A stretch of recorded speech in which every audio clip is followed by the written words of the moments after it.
money competition. Mr. Speaker, it is worth noting that the media houses of today, they have lost their primary objective. I'm saying this, Mr. Speaker, because in the late 80s, 70s, we knew that if it's lunch hour, we would run to the media stations to hear the latest news, what is happening across the country. And thereafter, we would hear the radio stations singing patriot. Every few sentences, there is an interlude of betting, something being brought that people are told, now put 50 shillings and you get 100,000 or whatever amount of money. And in the background, you hear somebody screaming, I have gotten my 100,000. So even if Mama Mboga is preparing to prepare dinner for her children, and she has 100 shillings in her phone, what she'll turn back and do, it is to take the 50 shillings, remove 50, bet, expecting the 100,000, which may never forthcome, and at the end of it all, the children sleep hungry. Mr. Speaker, according to the Communication Authority of Kenya, this country has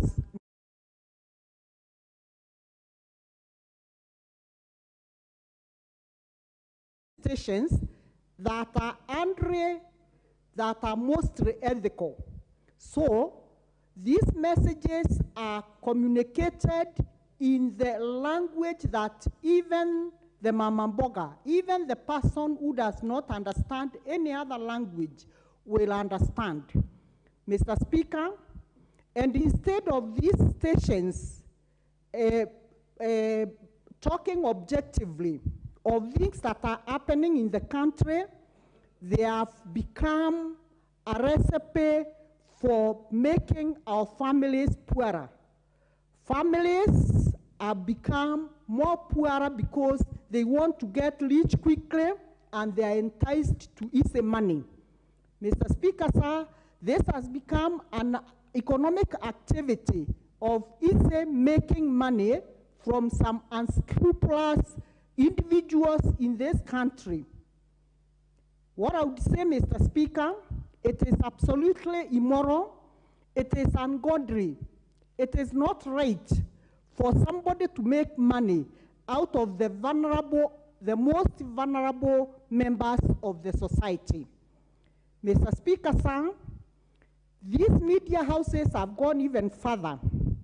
And far from what we are thinking, that it is only the young generation which is affected by this, it is not true. People are taking even their pensions and they end up going to this betting and gambling game. Mr. Speaker, a survey done by the Central Bank and by the Kenya National Bureau of Statistics, it indicates that the elderly people bet 49 times a week. On average, this is much higher than the 41.4 of all the other age groups. And what this tells us, Mr. Speaker, these lotteries and prize money are conducted mostly by the television and radio stations. And vernacular stations, as I had indicated earlier, are the most notorious on this. And this is why, Mr. Speaker, most of the people who even take their pension after falling prey and victims of this, they end up paupers and they go to an early grave. Mr. Speaker, I want to state that this country is contending with a rafter of issues that are affecting our youth very, very negatively. We are talking of drugs, we are talking of beer, we are talking of very many other negative things that our youth have been engaged in. And these vices are so deeply entrenched in our society that they are not going to spare any of us. School-going children, We have heard there are a lot of dropouts. We have heard there is rampant absenteeism in our schools. We know too well that all these cumulate to negative effects in our society. Therefore, Mr. Speaker, sir, I want to support this motion, and I wish to say, ask Honorable Madenge, let us escalate it at another level so that we don't just talk here, because it is evident that in the year 2021, the Betting and Licensing Board was given a green light to stop this vice, but it seems that they don't have the powers to do that. Mr. Speaker, I support and say these negative social trends in our society must stop. It is us, this House, that has the powers to bring this vice to an end. Thank you, Mr. Speaker. Parliament for Busia County, the Honorable Catherine Omanya. Thank you, Mr. Speaker. I would love to oppose this motion, because any institution that is legally registered here, if there's anything they are doing illegal, then there can be a way of regulating. I look at our football clubs that lack anybody to hold them, and I find that these betting institutions are the ones that are funding them. Otherwise, we would be killing our talented young men and women who are in these various games out there. Secondly, anything that everybody with common sense has, before they engage in it, they should be mature enough and disciplined enough to go into it. I don't think anybody puts a gun on anyone to go and gamble. Gambling is a choice. It's not a must. It's not a priority of anybody. So it's a choice. If anyone chooses to gamble and maybe one day wake up to be a millionaire, then be it. The thing here is discipline. And also the Bible says it is wrong to be covetous. So if somebody wants to be a millionaire within a second and tries their way out and doesn't get it there, you don't have to point at the person who brought the game. It is the person who went to play the game. So I think there are individuals in this country that are being targeted, because I've had one of our honorable member mention Royal Media and MediaMax. And I thought this thing was a motion that does not have any ill motives behind it. But immediately he mentioned, then I realized that it's not actually the gambling. It's not the betting. It is some personalities in this country that are being targeted. And it's bad manners for anyone to be in power and want to oppress or finish the other, because what you set up might be a trap for you yourself. So we should be very careful. Betting companies pay their taxes. If we must regulate, maybe we can up it a little so that they pay higher, because we see the participants are many across even Africa or the world, and maybe what they give back is what we should be looking into, the auditing. We should be looking into how much do they give back to the country. But we all, as leaders, have a role into looking after our kids, what they are getting into. Many times, I do not sleep until I go through the history of my phone to monitor what my baby or my nephews or nieces have been looking into. So it is just a way of people being very lazy. What will your child be doing betting, and you are there? If they are trying those things, just stop them.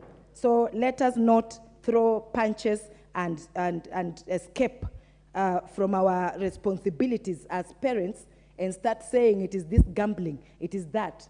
And also, I think in the regulations, they would add and say, the way they say it to people who drink, that you engage in it at your own risk or something like that. It's a little warning to it. But do not kill any institutions that are here, that are helping our sports, our games. They are helping in one way or another in charitable activities. We see them helping out. And that is all I wanted to say. Thank you. Phyllis Bartow, the MP for Moiben.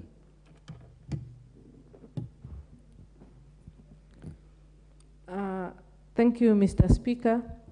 I also want to add my voice on this motion of gambling from Honorable Madenge. Mr. Speaker,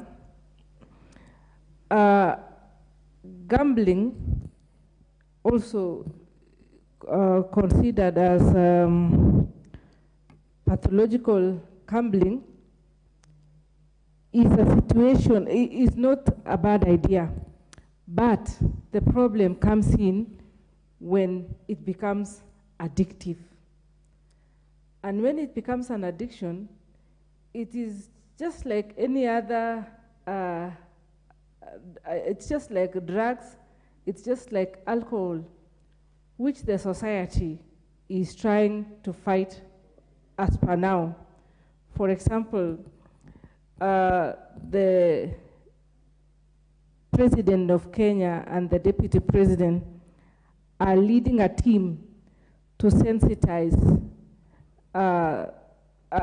with NACADA, are working out a way of stopping or the use of drugs and the use of illicit brews, which have become rampant in Kenya and which have ruined our young generation, that if we are not careful, we will not have a generation in future as Kenya. That is where the problem is. So if this gambling is not censored, it becomes problematic.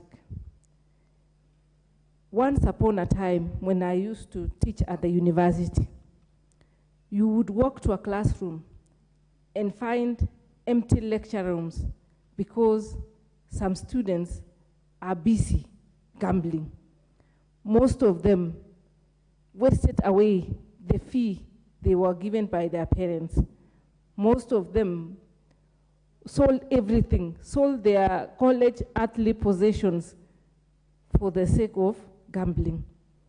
We saw parents coming to the graduation, hoping that their kids were supposed to be in the graduation list, but they have dropped out. They have not been able to pay fees. They have never been to classes because they were gambling.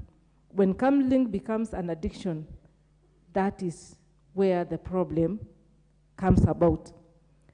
We have had cases of Fulisa.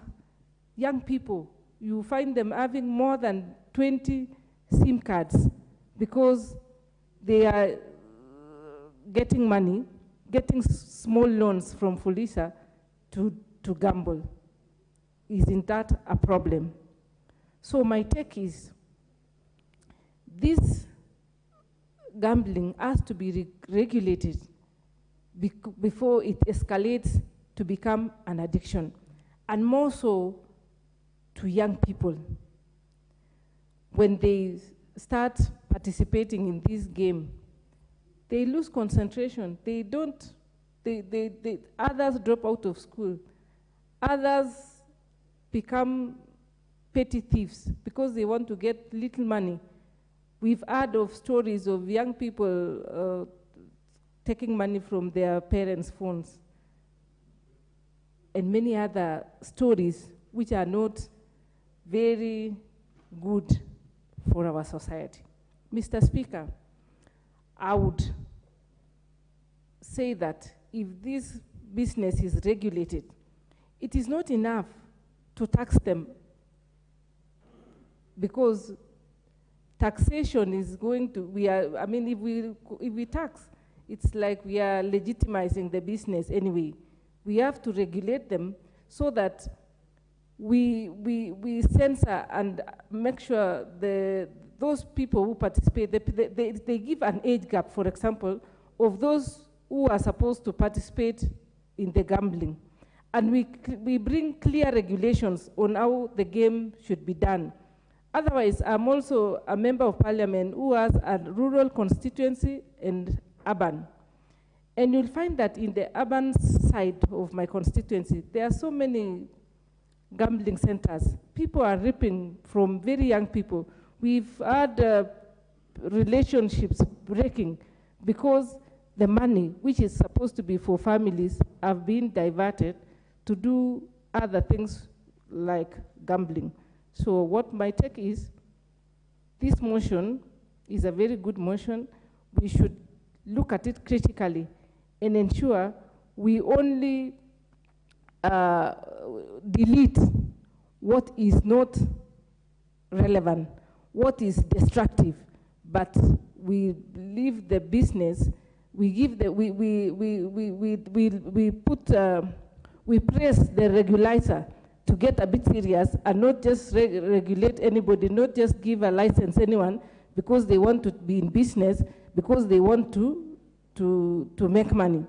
Just like those the organizations which are regulating these, those who regulate the supply of alcohol and drugs in our society, we'll find that some county governments are very fast in giving businesses licenses, regardless of what kind of alcohol or what kind of alcohol they are selling. Some just get a license and they go ahead to do illicit brews, and that eventually people get addicted and becomes problematic. So I think we should lump all of them and work closely to see which one is a good business and which one is not. If measures are put in place, I think everybody will be happy. Thank you, Mr. Speaker. Thank you very much. The Honorable Irene Mayaka, nominated MP. Thank you, Honorable Speaker, for giving me this opportunity. Honorable Speaker, I want to thank the Honorable Dan for bringing this motion. And I just want to give a different angle of what we need to look at in this particular motion. Because, Honorable Speaker, anything in this world that has an illicit tag to it becomes automatically sweet for people to want to go for it. Be it prostitution, be it alcohol, be it betting, anything that has that tag. So what we need to do, in essence, is, for as long as this Did you say, what did you say is illicit? Constitution, or what did I hear you say? There's a P in front. I said prostitution. Oh, prostitution. Speaker. Yes. Okay. So what I want the approach I want us to take is that in formulating these regulations, we have to have a give and take approach in it. And the reason why I say that, and just to add to what my sister has said, is that some of these betting companies have really supported our sports. Yeah? Just the other day, Harambee Starlets were in training for a whole month, and they could not even go and attend a friendly against Albania because they did not have sufficient funds. But if you look at some of the betting companies, like for example, Mozart supports Homeboys FC, Betika supports Police FC and AFC, SportPesa supports Moranga and Gor Mahia. We have sports companies and clubs that are actually suffering right now, and we have to raise funds on a weekly basis, like Shabana from back at home, who are doing extremely well, but they don't have anyone to support because the government doesn't have enough sufficient funds to support our sports. So what we also need to do in our regulations is to look at a way that ensures that some of these betting companies that are actually supporting our sports, that are gaining revenue from it and supporting our sports, how are we also supporting them just to encourage them as well? Because regulation is good, yes, but at the same time, it has to be a regulation that also seeks to find out how are we also giving back. Because when we create laws in this country, they have to be laws that also encourage investment and revenue earning. Number two, the media companies. Because a lot of media companies, when you look at it right now, Honorable Speaker, be it FM stations or TV stations, they've gone into that space. Why? Because a lot of people are no longer doing advertisements on media. People don't have money. We are living in extremely difficult times. So for media houses, they found that this is one way that they can actually use to raise revenue for themselves. So what these regulations need to do is to ensure, because I am certain that every media company in this country has a legal office attached to it, is to ensure that the legal fraternities and departments in these radio stations and TV stations are making sure that the laws that we have in place are properly put in place to ensure that they also protect the consumers of this. Honorable Speaker, if you look at the Sports Amendment Bill of 2018, and in particular Section 12(1)(2) of A and B, it actually states very clearly that proceeds of any sports lottery taxes levied on betting companies should ideally go to the sports fund, so that then the sports fund can assist to make sure that the different teams that we have in this country are supported. The question we should be asking ourselves is this really happening? Has KRA given audit records to the sports committee to ensure that this actually happens? And I saw the sports chair here, Mr. Chair, and I really wanted him to listen to this, because this is another angle that we should be looking at. So when we're reading both acts, the Lottery and Betting Act and the Sports Act, we need to make sure that it covers ground sufficiently so that it helps this country. Mr. Speaker, one of the games that earned this, the sports Gor Mahia the highest source of revenue was a game that they played against Everton in May of 2019. And that particular game was a full stadium in Kasarani. I remember I was in attendance. That particular game, through SportsPesa, who did extreme marketing online, on social media, on radio, on TV, was full capacity. And full capacity because it ensured that people paid for the game, people put a bet to either support Everton or Gor Mahia, and because of that, the team was able to actually pay allowances for its players and coaches, and they were able to actually serve the sports fraternity. So what I want us to do is, let's not only look at the bad side of gambling, because for as much as we can sit here all day and say that we want people to stop gambling, we want people to stop putting money in gambling, there's nothing we can do about it. People will still go out there and gamble. People will still go out there and put money into these betting companies. What we need to do is make sure, are we milking enough from these different companies to ensure that the government also has an extra source of revenue to support some of these facilities that they cannot support. Right now in this country, Honorable Speaker, we don't even have medical insurance for our sporting men and women. We have sporting men and women out there who have retired prematurely because they are not able to get proper medical facility. So let's not come out and injure the people who are at least trying their best to assist in whichever way that they can to make sure that this continues, even as we go out to seek solutions. So, Honorable Speaker, I just want to encourage my colleague Dan, Honorable Dan from Nyeri, and tell him that as we are looking at the regulations that we want to take care of, let's make sure that we are also protecting our people from the same. And personally, because one of the reasons I said when I came into this parliament was that I will always look out for sports fans and sports players, because sports bring people together. So Honorable Dan, together with the committee that is going to work on this, let's look at other ways. Let's even go into public participation and see how Wananchi can also give us ideas on how we can enhance this and make it better for our people. I thank you.